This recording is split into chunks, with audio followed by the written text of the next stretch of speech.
Assalamualaikum warahmatullahi wabarakatuh. Waalaikumsalam warahmatullahi wabarakatuh. Alhamdulillahilladzi asbagha alaina ni'amahu dhahiratan wa batinah. Wassalatu wassalamu ala Rasulillah wa ala alihi wa sahbihi wa mawalah. Asyhadu an la ilaha illallah wahdahu la syarikalah wa asyhadu anna Muhammadan abduhu wa rasuluhu la nabiyya ba'dah. Kita akan mengkaji Al-Qur'an dengan teks aslinya. Maksud saya teks asli di sini adalah Al-Qur'an yang belum ditafsirkan. Biasanya saya menggunakan tafsir Jalalain, tafsir Ibnu Katsir, tafsir Al-Qurtubi, Al-Baghawi dan lain-lain. Tetapi di sini saya ingin mengajak semuanya agar lebih mudah untuk membaca kemudian memaknai Al-Qur'an per kata. Karena saya sering mengatakan bahwa ada 7 kewajiban kita kepada Al-Qur'an. Yang pertama adalah membacanya. Nah, tentu saja semuanya sudah membacanya. Kemudian mengartikannya. Mengartikan ini kita harus tahu per kata. Kata per kata harus kita ketahui. Kemudian setelah memahami kata per kata, mengetahui makna per kata tadi itu, kita baru beranjak kepada level yang berikutnya, menghafalkannya. Setelah menghafalkannya kita punya kesempatan yang lebih luas untuk merenungkannya. Setelah merenungkannya kita bisa mendapatkan pemahaman yang relatif mendekati pada yang diinginkan oleh Allah, pada kebenaran. Nah, setelah kita mendapatkan makna yang benar, pemahaman yang benar, kita bisa mengerjakannya. Jadi tidak berguna mengerjakan sesuatu dari pemahaman yang salah misalnya. Itu tidak ada gunanya, bahkan berbahaya. Kemudian setelah mengerjakannya kita bisa mengajarkannya. Kalau kita sudah bisa mengajarkan Al-Qur'an setelah belajar baru mengajar, karena sekarang ini banyak juga yang mengajarkan Al-Qur'an tapi tidak mau belajar dulu sehingga salah-salah, membacanya pun salah-salah gitu. Sehingga kalau salah, kesempatan untuk benar menjadi berkurang, potensi salahnya menjadi besar. Maka setelah mengerjakan kemudian mengajarkannya. Setelah mengajarkannya, kita akan menjadi makin tahu, makin mendalam pemahaman kita. Dengan mengajar itu kita akan memahami dengan lebih baik, karena mengajar diperlukan upaya yang lebih banyak lagi, sehingga dengan begitu kita akan memahami secara lebih detail lagi. Nah, setelah itu baru kita bisa memperjuangkan apa yang ada di dalam Al-Qur'an ini.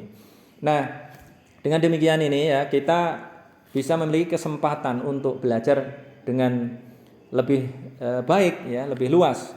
Siapapun bisa mempelajari Al-Qur'an, karena terutama untuk orang Indonesia ini, walaupun Al-Qur'an ini bukan bahasa Arab, bukan bahasa Indonesia, tetapi Al-Qur'an ini menggunakan bahasa Arab yang di antara kata-kata yang digunakan, banyak di antara kata yang digunakan itu adalah kata-kata yang sudah diserap ke dalam bahasa Indonesia. Jadi ya kita bersyukur juga, kita bangsa Indonesia ini menggunakan bahasa Melayu sebagai bahasa persatuan. Dan ternyata bahasa Melayu ini adalah bahasa yang banyak sekali menyerap kata-kata dari bahasa Arab. Itu banyak sekali contohnya. Misalnya apa? Misalnya Alkitab itu sudah diserap ke dalam bahasa Indonesia, bahkan digunakan dalam disiplin hukum. Misalnya kitab undang-undang itu, misalnya ada kitab KUHP misalnya, kitab itu kan disebut dengan kitab ya. Kemudian takwa misalnya, kemudian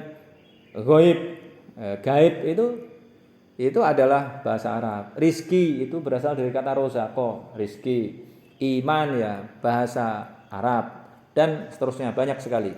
Nah, kalau kita kalkulasi secara lebih rigid lagi, di dalam Al-Qur'an itu ada 77.439 kata. Dan sesungguhnya itu hanya berasal dari 2.728 kata dasar. Kata dasar ya. Jadi go, going, when, gone kalau dalam bahasa Inggris itu kan berarti 1 jadi 4 di situ itu. Nah, itu sesungguhnya hanya satu kata dasar. Nah, di dalam bahasa Arab, satu kata dasar itu bisa diturunkan menjadi puluhan, ya lebih dari 60 bahkan. Lebih dari 60 kata. Jadi satu kata bisa berubah jadi 60 kata. Nah, karena itu Yang diperlukan sesungguhnya adalah memahami kata-kata ini sampai pada kata dasarnya, dan itu sudah ada polanya di dalam tasrif itu. Fa'ala yaf'ulu fa'lan, wa maf'alan fa huwa fa'ilun, dan seterusnya. Maka ini menjadi ilmu alat dasar. Ilmu alat ini penting ya bagi yang mau belajar Al-Qur'an. Saya sering mengibaratkan seperti orang yang pergi ke samudra, ke lautan lah, ke laut ingin menangkap ikan. Ikannya kan macam-macam, ada ikan yang besar, ada ikan yang kecil. Tentu saja membutuhkan alat tangkap. Kalau kita tidak membawa alat tangkap, maka kita akan kelelahan. Sama dengan orang belajar Al-Qur'an. Belajar Al-Qur'an ini, ya tadi saya katakan tidak mudah-mudah amat, tapi juga tidak sulit-sulit amat. Yang penting kita serius. Nah, dalam keseriusan itu kita harus bawa alatnya juga. Karena Al-Qur'an ini ibarat samudra, tidak hanya lautan tetapi samudra, bahkan samudra yang tak bertepi. Samudra yang luas sekali. Nah, di dalamnya ada ikan-ikan yang besar sekali. Ada ikan-ikan yang kecil juga. Yang semuanya itu harus kita tangkap dengan baik untuk memahami apa yang dimaksudkan oleh Allah Subhanahu wa taala. Bayangkan kalau ada orang mau menangkap ikan ke laut, ya, di laut, tetapi dia tidak bawa apa-apa, tidak bawa jala, tidak bawa jaring, bahkan nggak bawa pancing.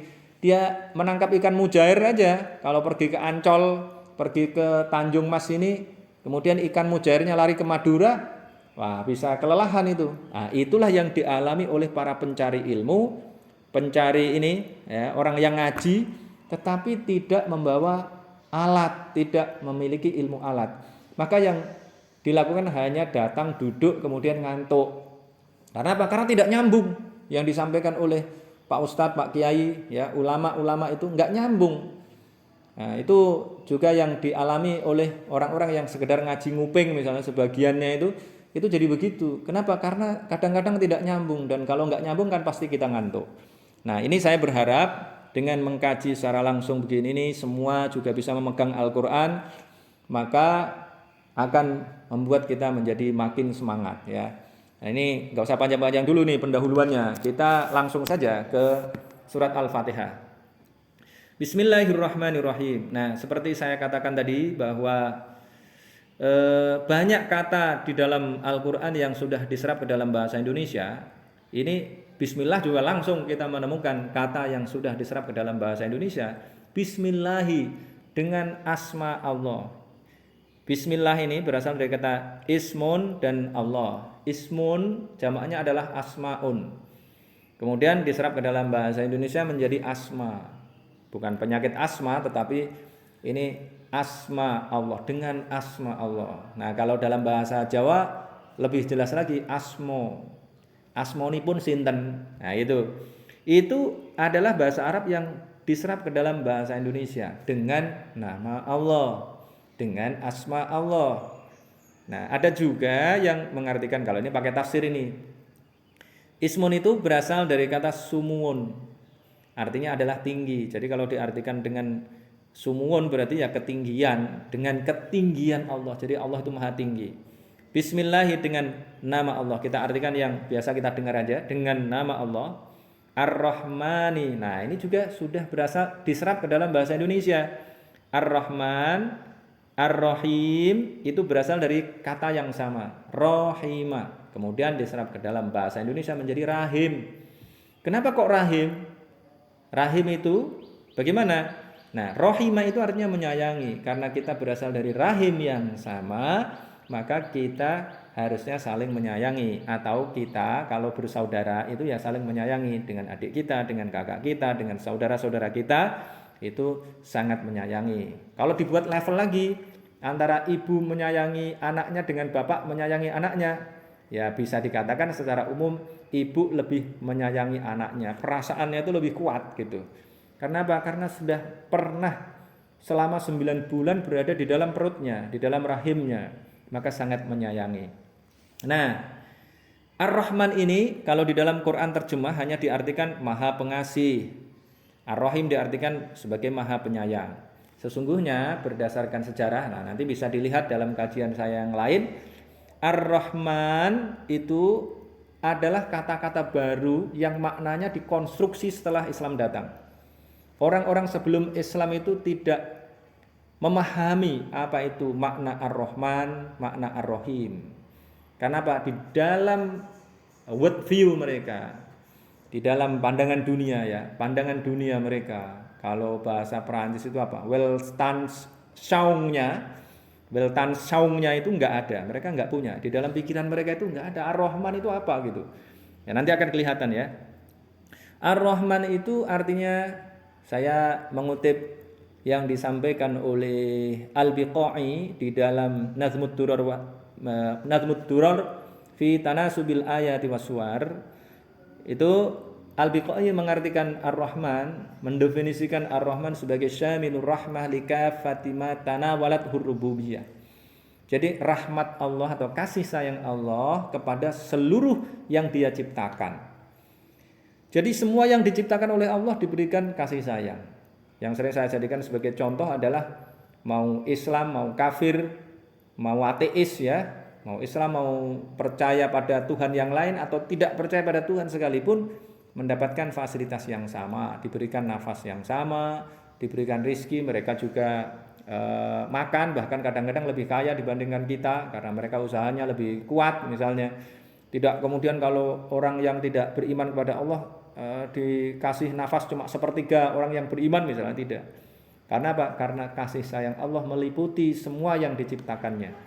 Kemudian Ar-Rahim artinya adalah khasun birrahmah bima tardahul ilahiyah.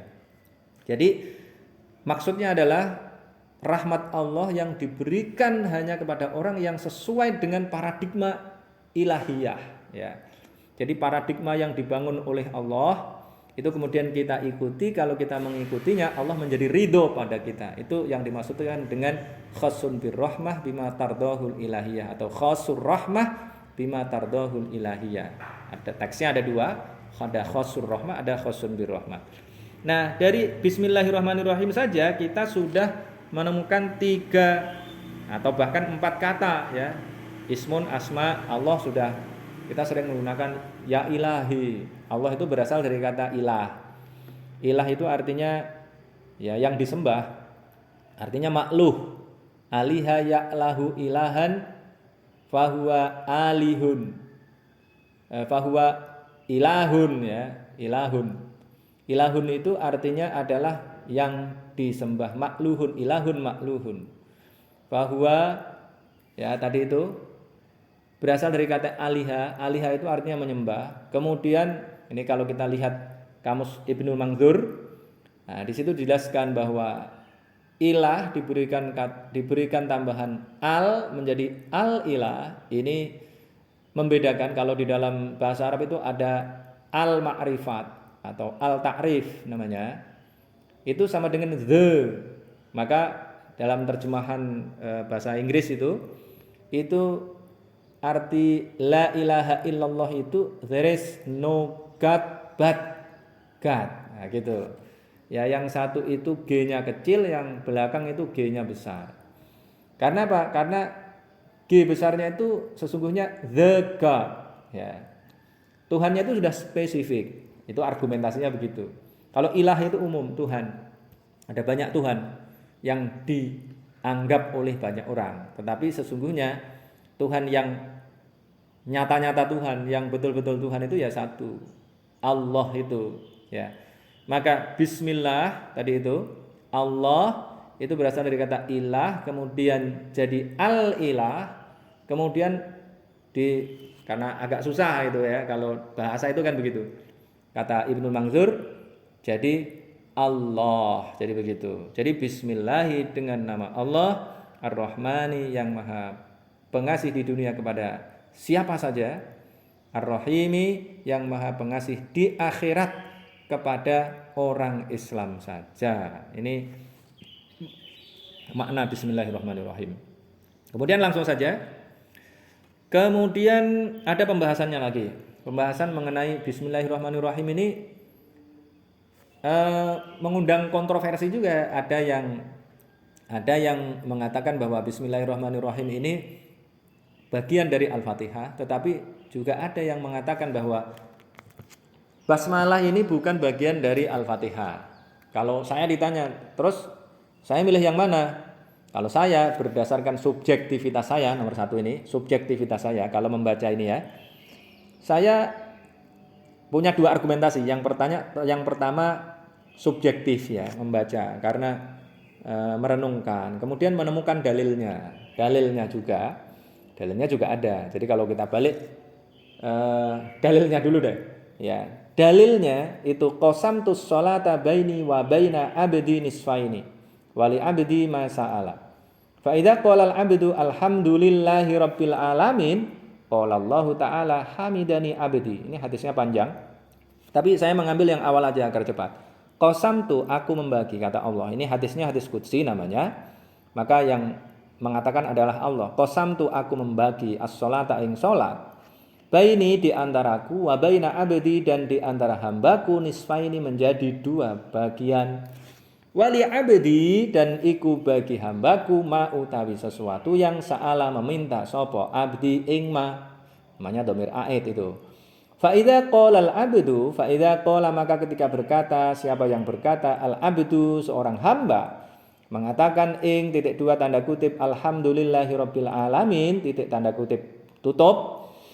Alhamdu utawi segala puji iku lillahi rabbil alamin, lillahi bagi Allah rabbil alamina yang menjadi Tuhan semesta alam. Qala maka berkata, siapa yang berkata Allahu Allah taala mengatakan ing hamidani abdi, hamida memuji ini ing saya, siapa yang memuji abdi hambaku titik tanda kutip tutup. Nah, dari sini kita bisa mengambil kesimpulan bahwa memang bismillahirrahmanirrahim ini berdasarkan hadis ini bukan bagian dari Al-Fatihah. Kenapa demikian? Karena ini wali abdi ma sa'ala fa idza qala al abdu alhamdulillahirabbil alamin, bukan fa idza qala al abdu bismillahirrahmanirrahim. Tidak begitu kan? Nah, kemudian yang kedua, alasan subjektif saya nanti kelihatan. Nanti setelah alhamdulillahirabbil alamin diulang lagi Ar-Rahmanir Rahim, bahwa saya tahu di dalam Al-Qur'an ada pengulangan-pengulangan, ya saya tahu. Misalnya di dalam Ar-Rahman, surat Ar-Rahman itu ada fabi ayyi ala rabbikuma tukadziban, diulang berkali-kali. Kemudian apalagi walaqad yassarnal qur'ana lidzikri fahal min mudzakir, misalnya di dalam surat Al-Qamar di juz 27 juga itu juga diulang-ulang ya. Tapi ini ada hal yang berbeda. Nanti penjelasannya di kesempatan yang lain ya. Kita langsung ke ayat yang pertama versi saya ya. Versi banyak ulama yang lain juga, bukan versi saya. Tapi tadi itu saya memilih ya. Nah, sekarang kalau pertanyaannya ini, kalau bismillahirrahmanirrahim tidak bagian dari Al-Fatihah, berarti ayatnya tinggal 6 dong. Tidak begitu. Argumentasi orang-orang atau ulama-ulama yang mengatakan bahwa basmalah bukan bagian dari Al-Fatihah, tetap saja ayatnya 7. Bagaimana caranya? Siratal ladzina an'amta alaihim, itu satu ayat. Kemudian ghairil maghdubi alaihim waladdallin, itu satu ayat. Ya, karena ayat-ayat ini ya nanti ada pembahasannya sendiri, bagaimana ada pengayatan ini ya. Ini satu ayat itu gimana ceritanya? Nanti kita bahas dalam kesempatan yang lain. Nah, kita langsung saja ini biar kita lebih fokus pada teks ya. Alhamdu utawi segala puji iku lillahi, milik Allah, atau tetap as-sabat itu di situ. Lillahi, milik Allah, Rabbil alamina, yang menjadi Tuhan semesta alam. Ini juga bisa dijadikan sebagai badal, mau dijadikan sebagai sifat juga boleh, dijadikan sebagai badal juga boleh. Segala puji bagi Allah yang menjadi pencipta pemelihara seluruh alam. Nah, sekarang kita urai satu persatu. Alhamdu, atau segala puji, pujian. Ini bahasa Indonesia apa bukan? Oh, bukan. Tetapi jangan khawatir, mudah mengingatnya bahwa alhamdu itu artinya adalah segala puji. Hamidah itu artinya memuji. Ingat, Nabi kita namanya Muhammad. Muhammad itu berasal dari kata hamidah. Muhammad itu artinya yang dipuji. Nah, disinilah kita sekali lagi kalau mengerti pola-pola ya tasrif ya, ilmu alat tadi itu, maka akan menjadi mudah. Maka kita ini harus belajar dari awal itu tasrif. Jadi itu sesuatu yang wajib. Nanti bisa belajar itu secara lebih detail lagi ya. Alhamdulillah utawi segala puji. Nah, ini ada pertanyaan lagi, segalanya ini dari mana nih? Kok artinya adalah segala? Enggak ada kata kullu. Artinya segala itu gimana ceritanya? Alhamdulillah. Nah, saya pernah ini mendapatkan pengalaman menarik dari Bang Fakhri Ali. Ini seorang intelektual senior ya di Indonesia. Ketika saya ditanya waktu itu al itu maksudnya gimana kok artinya segala? Kalau enggak salah begitu ya. Atau saya sedang membahas tentang al-istighraqiyah itu waktu itu.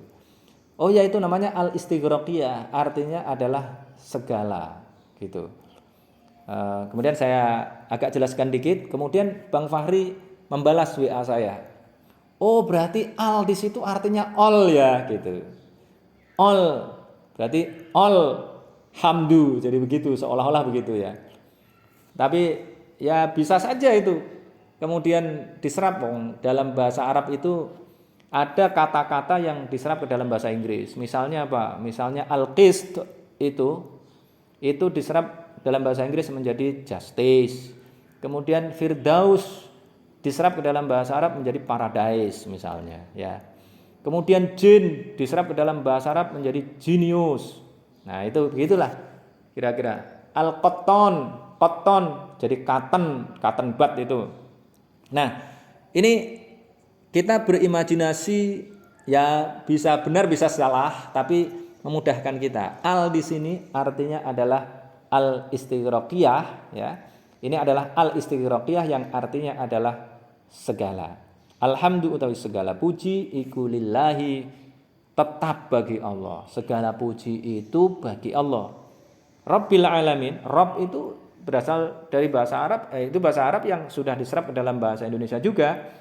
Maka ada fakultas tarbiyah di dalam itu di kampus Universitas Islam itu, Universitas Islam Negeri YIN Stain, itu ada fakultas tarbiyah berasal dari kata ini, Rabbun. Tarbiyah, Rabbun itu artinya menciptakan, mendidik, memelihara. Kalau mendidik ya ada faktor memelihara di situ. Berarti menciptakan, memelihara alam semesta. Al-alamin di sini berasal dari kata alam, kemudian ditambah ya nun. Jadi jamak di situ. Penjamaannya dengan ya nun atau dengan wawun nun ya. Kalau penjamaan itu berasal dari kata alam. Alam itu artinya adalah kalau alamun itu artinya nama, alam itu ya jadi tanda. Ya, alamat itu tanda artinya. Alam, Rabbil alamina, Tuhan yang menciptakan, menjaga seluruh alam. Bahasa Indonesia lagi ya kan? Nah, kenapa kok alam ini? Alam-alam itu, alamnya banyak berarti. Ada alam manusia, alam jin, alam tumbuh-tumbuhan, alam hewan dan lain sebagainya. Nah, ini tadi yang saya sampaikan, Ar-Rahmanir Rahim. Yang maha pengasih di dunia kepada siapa saja, Ar-Rahim yang maha penyayang di akhirat kepada orang Islam saja. Ini adalah kata yang mengandung paradigma yang sangat dalam. Karena ayat sebelumnya berbicara tentang alam semesta yang nampak oleh mata kita atau yang tidak nampak tapi kemudian nampak juga dengan menggunakan peralatan khusus, dengan mikroskop dan lain sebagainya ya. Kemudian Allah ini menarik paradigma orang-orang Arab pada saat itu karena mereka adalah orang-orang yang beraliran atau berpaham materialisme. Jadi yang nampak mata mereka saja yang mereka percayai. Sesuatu yang tidak nampak oleh mata mereka tidak mereka percayai. Sesuatu yang gaib bagi mereka itu tidak ada. Maka kemudian Allah mengajak mereka, menarik mereka untuk memiliki paradigma yang tidak hanya duniawi. Ini udah mulai Ar-Rahman itu duniawi ya. Kasih sayangnya pada yang tadi itu yang duniawi yang dia ciptakan di dunia ini semuanya. Kemudian Ar-Rahim maha pengasih di akhirat loh, mulai ada akhiratnya. Karena dulu mereka tidak percaya pada akhirat. Mereka bingung kalau diajak ngomong tentang akhirat. Seperti orang ateis sekarang kalau kita ajak ngomong tentang akhirat mereka bingung. Kenapa? Ya karena bagi mereka jangankan akhirat, wong Tuhannya aja nggak ada gitu. Kemudian berikutnya adalah Maliki Yaumiddin. Ini juga sudah diserap ke dalam bahasa Indonesia. Maliki Yaumiddin, pemilik hari pembalasan. Nah, ada yang membaca Maliki Yaumiddin. Jadi kalau ada orang yang membaca ma-nya pendek ya jangan disalahkan karena bisa dibaca dua-duanya. Kalau Maliki artinya adalah raja, Malikun. Maka di dalam bahasa Indonesia itu ada kata Maluku. Maluku itu dulu itu kawasan yang raja-rajanya itu dulu konon itu sejarahnya itu ya dari Arab juga itu. Ya, maka kemudian dinamakan Maluku. Nah, kemudian dalam bahasa Indonesia kita ada kata milik. Milik itu berasal dari kata malika, malikun. Maliki Yaumiddin, pemilik, orang yang memiliki, ya. Fahuwa malikun wadaka mamlukun. Maka ada mamluk itu berasal dari kata milik. Mamluk berarti yang dimiliki. Maliki Yaumiddin. Kemudian ini berarti satu lagi bahasa Indonesia. Jadi mengingatnya mudah. Milik, yang memiliki hari pembalasan. Iyyaka na'budu, iyyaka hanya engkau, na'budu menyembah sapa kami. Berasal dari kata abida ya'budu ibadatan, membentuk kata ibadah. Dalam bahasa Indonesia ada ibadah peribadatan misalnya. Iyyaka hanya engkau, na'budu menyembah sapa kami. Jadi kalau kita sudah meyakini bahwa Allah tadi yang menciptakan seluruh alam, kemudian pemilik hari pembalasan, ya hanya kepadanya kita menyembah. Nah, kalimat yang digunakan di sini adalah iyyaka na'budu wa iyyaka, dan hanya kepadamu, hanya engkau nasta'inu meminta tolong sapa kami. Ya, ini ada satu kata yang diserap ke dalam bahasa Indonesia lagi, na'budu, ibadah sekali lagi. Ya. Nah, saya ingin menjelaskan susunan katanya, bukan na'buduka wa nasta'inuka, kami menyembahmu dan kami meminta tolong kepadamu, bukan begitu susunannya. Tetapi hanya engkau kami menyembah dan hanya engkau kami meminta tolong. Ini apa? Hikmahnya apa? Ibrohnya apa? Ibrohnya adalah kalau na'buduka, kami menyembahmu, itu bukan berarti kami tidak menyembah yang lain. Seperti ini contoh yang sering saya kemukakan. Saya misalnya ngomong kepada istri saya, Bu Oki itu saya ngomong, aku cinta kamu. Nah, istri saya ini kritis. Dari dulu nih saya nggak boleh menikah lagi, ya. Bahkan mencintai orang lain nggak boleh juga, gitu. Karena dulu sudah terlanjur berkomitmen. Karena komitmennya adalah tidak berpoligami. Saya waktu mau menikah dulu itu dilitsus dulu oleh mertua saya. Karena mertua saya ini dosen saya dipanggil dilitsus ya. Saya jawab. Nah, jadi bagaimana nanti ini poligami apa enggak? Nah, saya bilang waktu itu saya masih liberal. Saya bilang, ya saya kan Islam liberal. Islam liberal itu anti poligami ya, gitu ya. Nah, kemudian berubah ya komitmennya tetap ini masalahnya ini. Kemudian kalau saya bilang aku cinta kamu, dia akan nanya, ada yang lain enggak gitu. Karena aku cinta kamu bukan berarti aku tidak mendua, kan gitu, ya kan? Nah, ini logikanya sama. Makanya konsepsi tauhid kita itu adalah la ilaha illallah. Tidak ada Tuhan selain Allah. Ya, jadi penafian dulu, peniadaan dulu, baru penetapan. Jadi semuanya enggak ada kecuali satu saja, gitu. Hanya kepadamu aku menyembah dan hanya kepadamu aku meminta tolong. Kami meminta tolong. Jadi berbeda di sini nih paradigmanya. Kalau di dunia ini kita meminta tolong pada banyak orang. Apalagi kalau dalam dunia politik. Kalau mau nyalon apa-apa misalnya kita meminta tolong kepada seluruh fraksi. Karena kalau satu fraksi aja nggak cukup untuk mendukung orang jadi anggota KPU, anggota KPI misalnya ya. Kemudian anggota komisi-komisi yang lain itu seringkali saya memiliki pengalaman itu saya bawa ke elit A, kemudian elit B, teman-teman saya di berbagai partai politik misalnya. Itu beda. Tetapi kalau Allah Subhanahu wa taala kita harus jadikan satu-satunya karena Allah Subhanahu wa taala itu sangat pencemburu. Ya istilahnya begitu. Kalau ini hadisnya ada, jadi nanti dikira saya ngarang. Allah ini sangat pencemburu, tapi ini istilah ya, ungkapan namanya. Kalau kita tadi itu menyebut yang lain, wah ini bahaya. Maka Allah tidak mengampuni dosa syirik. Nah gitu. Iyyaka na'budu wa iyyaka nasta'in. Kemudian yang berikutnya adalah ihdinas siratal mustaqim. Ihdi, mohon engkau menunjukkan, dari kata hada yahdi hidayatan. Ini juga sudah diserap ke dalam bahasa Indonesia sesungguhnya, hidayah. Ya, ihdi. Nah, sekali lagi maka harus ngerti tasrif agar mengerti bahwa dari kata hada yahdi hidayatan kemudian ihdilah tahdi. Ihdi itu berasal dari kata hada yahdi hidayah. Hidayah itu artinya petunjuk, semoga dia mendapatkan hidayah, misalnya gitu. Sudah sering kita gunakan. Ihdi, mohon engkau menunjukkan ya Allah na ing kami, menunjukkan ing as-sirata, jalan al-mustaqimah, yang lurus. Yang lurus. Ya, tapi berasal dari kata koma yakumu. Kauman, kiaman juga bisa ya. Kiaman ini di sini nih, kiaman. Kemudian membentuk kata makom juga, makom. Nah, cuma yang ini ditambahi istaqoma yastaqimu istiqomatan. Istiqomah itu artinya ya sering diartikan dengan tegak lurus gitu, tegak lurus. Ini adalah ungkapan, tunjukkanlah kami ke jalan yang lurus. Jalan yang lurus itu tentu saja bukan berarti ini misalnya kita mau ke mana? Kita mau ke rumah siapa misalnya. Lurus saja, nah itu iya. Tapi kalau kita mau ke kampus misalnya, jalannya lurus saja. Nah, jalan lurus itu bukan berarti jalan yang benar. Karena kalau kita menempuh jalan yang lurus nggak ada beloknya, bisa nabrak-nabrak gitu.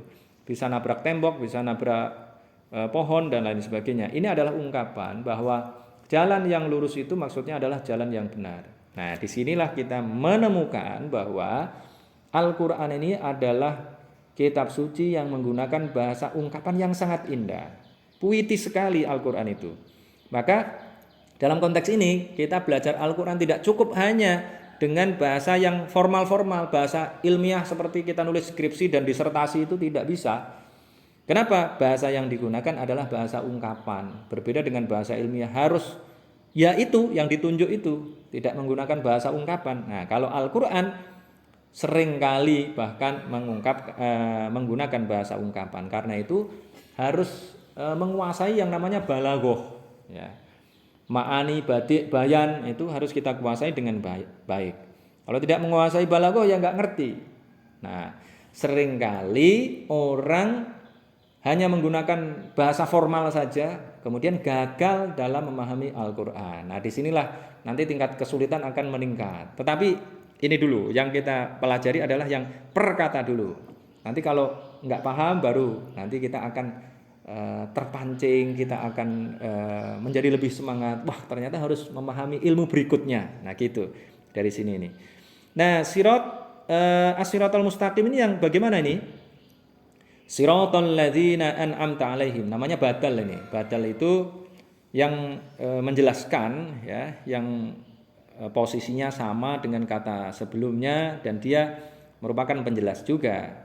Siratal ladzina an'amta alaihim. Kalau dalam bahasa Jawa namanya rupane, yaitu kalau dalam bahasa Indonesia, yaitu jalan orang-orang yang an'amta telah memberikan nikmat sapa engkau. Nah, ini juga berasal dari bahasa Arab yang diserap ke dalam bahasa Indonesia. Ini adalah bahasa Arab yang diserap ke dalam bahasa Indonesia. An'amta berasal dari kata na'ama. Kemudian bentuk kata na'ama atau fa'ala ala wazni fa'ala, kalau ala wazni af'ala menjadi an'ama. Seperti ini. An'amta. Siratal ladzina, jalan orang-orang yang an'amta telah memberikan nikmat sapa engkau. Nah, di dalam bahasa Indonesia nikmat, na'ama, nikmah. Jadi begitu. Alaihim, atas mereka. Ghairil maghdubi, bukan jalan orang-orang yang dimurkai, alaihim, atas mereka, waladdallina, dan bukan pula orang-orang yang sesat. Nah, di sini kita bisa melihat bahwa Ada banyak sekali kata-kata dalam bahasa Arab yang diserap ke dalam bahasa Indonesia. Oh ya, ini harus dijelaskan dulu. Siratal ladzina an'amta alaihim, yaitu jalan orang-orang yang telah engkau berikan nikmat atas mereka. Siapa itu? Yaitu ulaikal ladzina an'amallahu alaihim minan nabiyyin. Ada yang begitu ya. Kemudian wa may yuti'illaha war rasula fa ulaika ma'al ladzina an'amallahu 'alaihim minan nabiyyina was-siddiqina wasyuhada'i was-solihin wa hasuna ulaika rafiqa. Nah, yo silahkan dicari itu ayatnya. Nah, jalan orang-orang yang Allah berikan nikmat itu siapa? Tadi itu minan nabiyyina, dari golongan nabi-nabi, wasiddiqina, dan orang-orang yang sangat benar, yang membenarkan gitu. Siapa itu? Abu Bakar As-Siddiq gitu. Dia selalu membenarkan apa yang disampaikan oleh Rasulullah, itu As-Siddiq ya. Wasyuhada, dan orang-orang yang mati syahid, orang-orang yang mengambil jalan syahid. Wassolihin, dan orang-orang yang soleh. Nah, jadi kalau kita menjadi orang-orang yang soleh ya kelompoknya ini tadi ini. Alladzina an'amta alaihim ghairil maghdubi, bukan orang yang dimurkai, alaihim atas mereka. Ini kalau di tafsir-tafsir yang dimaksudkan orang yang dimurkai ini adalah orang Yahudi. Waladdallina, dan orang-orang yang sesat. Orang yang sesat itu kalau di dalam tafsir-tafsir dijelaskan itu adalah orang Nasrani. Kenapa orang Yahudi dimurkai? Orang Yahudi dimurkai itu karena sering membangkang apa yang disampaikan oleh Allah tidak dilaksanakan. Itu ya seperti iblis ya. Iblis juga begitu. Iblis itu, tapi ini statement Al-Qur'an untuk internal kita. Saya tidak berbicara dalam konteks umum ya. Dalam konteks ini di depan banyak orang tidak. Itu nanti dikira penghinaan. Bukan, ini adalah perspektif Al-Qur'an ya. Perspektif Al-Qur'an yang harus diketahui oleh orang Islam, tidak ada kaitannya dengan penghinaan. Ghairil maghdubi itu adalah orang Yahudi yang dimasukkan di sini karena di dalam Al-Qur'an banyak dijelaskan tentang Yahudi yang melakukan pembangkangan itu. Itulah sebabnya mereka disebut sebagai al-maghdub alaihim. Seperti iblis itu juga begitu. Dia beriman tetapi kemudian melakukan pembangkangan. Sudah tahu bahwa itu benar tetapi tidak mau melakukannya. Itu begitu. Kemudian ad-dallin, orang Nasrani ini yang dikritik di sini, konteks Nasraninya adalah Nasrani yang suka bid'ah. Jadi mereka melakukan sesuatu yang tidak diperintahkan oleh Allah. Dalam konteks ini adalah melakukan ibadah yang mereka tujukan untuk ibadah, tetapi tidak ada perintahnya di dalam kitab suci. Tidak ada perintah dari Allah, tapi mereka ngarang-ngarang sendiri. Orang melakukan sesuatu, melakukan gerakan, tetapi tidak ada panduannya, ya sesat jadinya. Maka disebut sebagai ad-dallin, ya. Nah, dari sini kita sudah mengetahui bahwa ada banyak sekali kata-kata di dalam Al-Qur'an yang diserap ke dalam bahasa Indonesia, dan semoga ini membuat kita makin semangat dalam mempelajari Al-Qur'an. Karena ternyata tidak sulit membaca Al-Qur'an, mengartikannya per kata bahkan. Jadi kita harus lebih semangat lagi. Caranya agar kita menjadi makin semangat adalah menguasai ilmu alatnya. Dengan menguasai ilmu alat itu kita jadi tahu, oh ternyata caranya begini. Tapi kalau kita tidak tahu terus ya jadinya bosen. Ya, jangan sampai kita bosen. Kita harus terus semangat karena Al-Qur'an ini tadi saya ibaratkan samudra yang tak bertepi, yang ya tidak akan ada habisnya kalau kita kaji itu. Maka digambarkan juga di dalam Al-Qur'an kan? Qul law kana al-bahru midadan li kalimati rabbi lanafidal bahru qabla an tanfada kalimatu rabbi walau ji'na bimithlihi madada. Seandainya laut itu dijadikan sebagai tinta untuk menulis kalimat-kalimat Allah ini, nah belum selesai, tetapi tadi itu sudah habis, air lautnya sudah habis, walaupun didatangkan lagi yang berkali-kali lipat tetap akan habis. Karena itu ya kita tidak boleh berhenti mengkaji Al-Qur'an ini dengan menggunakan berbagai macam pendekatan, berbagai macam perangkat, dengan menggunakan alat bantu, temuan-temuan yang terbaru, yang akan membuat Al-Qur'an ini menjadi makin nampak sebagai mukjizat dari Allah Subhanahu wa taala.